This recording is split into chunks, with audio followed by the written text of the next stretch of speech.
Biggie Smalls has had a baby. Hey guys, I know I said I'll do an update on 5 different colonies in this video, and I will. But I just had to show you the Camponotus Festinus. Since last week, she has had her first worker. Quite an unusual long-shaped head and neck, but so cute. She's not great on her legs yet. I straight away had to message Antimatters to show him the worker's beard. Antimatters gave the beard a strong 8.2 rating, saying good formation and shape. Stick around to the end of the video to help me solve the mystery with one of my colonies. So to the updates. First up, Pogos. Pogonomyrmex Barbatus. Very pretty queen. She looks quite hairy in these pictures too. I've got her in the ANT ANTICS Pop F. This colony did show some signs of wanting to hibernate, so they did come off the heat and sat at room temperature over winter. They haven't been back on the heat mat for very long, but she has laid a nice fresh batch of eggs. Over the last few days they have definitely become more active, so I'm glad I cleaned the outworld when I did. Normally they just get chia seeds and some of them yellow seeds. I can't think of the name. I think it's linseed or something like that. But I'm currently trying them on grass seeds and some seeds I see Jake used. I always give any species that takes seeds a little bowl of water, and the Pogos get some protein feeder insects once a week. Feels like they've been stuck at around 25 workers for ages, but hopefully by the next update they'll have some new workers. I love the new workers with Pogos as they are born a bright orange before developing into their red colour. Next up, Camponotus Ligniperda. I've been raising these ladies in the ANT ANTICS Barbatus. I think that's how you say it. I know I live in Wales now, but Welsh is hard. I'm up to a grand total of 3 workers, but as you can see, now the slow winter season is over, she's really started laying well. Now the queens with Camponotus Ligniperda are very big, but you hardly ever see them move. But her workers are the opposite. They will explore and are always active. They eat quite a lot. Here they have some mealworms and the custom sugar snaps. I was testing different flavours of snaps for the snaps factory at Ancon. They have 2 mealworms to match the side of their brood pile, and I feed them every 3 days.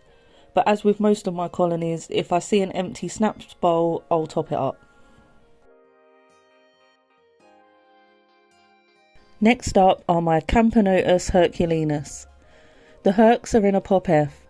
I got these at the same time as I got the Ligniperda, but I know they are a little bit faster, so they got the Pop F. Lucky ladies. They both have lovely big workers, quite pretty too, but as I've shown you both, you can see the difference in growth. Both are in a test tube style setup, both are at the exact same temps, and both get fed exactly the same. But such a difference. The queen is big, and in that way she's similar to the Ligniperda, but she's definitely more active. I don't have a favourite between the two, and I'm actually enjoying keeping both and comparing them. Next up are the Messor Barbarus. Here's a quick clip of them still up on the shelf in their tubes, because as soon as I move them it will become madness, and I'll give them a quick clean while they're down. That looks slightly better. I literally just bent a spoon into a scoop and scooped out all the mess I could, and then I dumped all the trash into a barriered tub. I know the walls need a good clean, but I can't. The messy messers are literally chomping the setup into pieces. They have had a taste of freedom before, and I think they're looking for another holiday. There is sealant and sellotape and electrical tape holding this together at the moment, so that's why I'm not risking pushing against the walls to clean them. Then the fun job of picking out all the workers from the trash I removed and then putting them back in. As I learnt from Toy Story, a good soldier never leaves a man behind. My messers live on mainly seeds and water. They store the seeds on their test tubes. I very rarely give them protein. usually only if I'm filming or I'm needing to distract them when I'm cleaning. I think that's what's kept them at a manageable size. At the moment there's not that much brood in relation to the size of the colony, but it will definitely spike after this protein. I also don't really heat them. They do have a heat mat on very low over the winter, and I keep that just under half of their setup. They are years and years old now, and if I wanted to get them massive, I could just up the temp and give them some mealworms once a week. They will get an upgrade soon, I'm just undecided on what to put them in yet. I took out a few of the workers and majors to show you the size differences. And I have some red-headed majors too, but most of the colony is all black, including the queen. I really did try and get footage of the queen, but she's definitely hiding in the bottom right tube.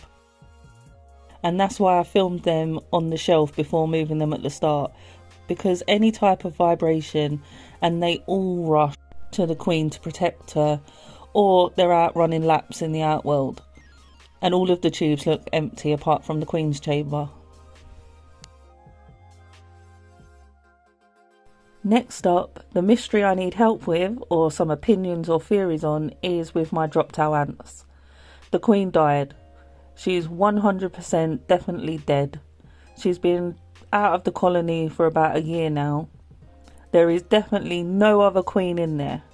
So the workers have just been living out their days, and what brood they did have when the queen died has hatched into workers ages ago, and then there was like 6 months, about 6 months or so, where there was just workers.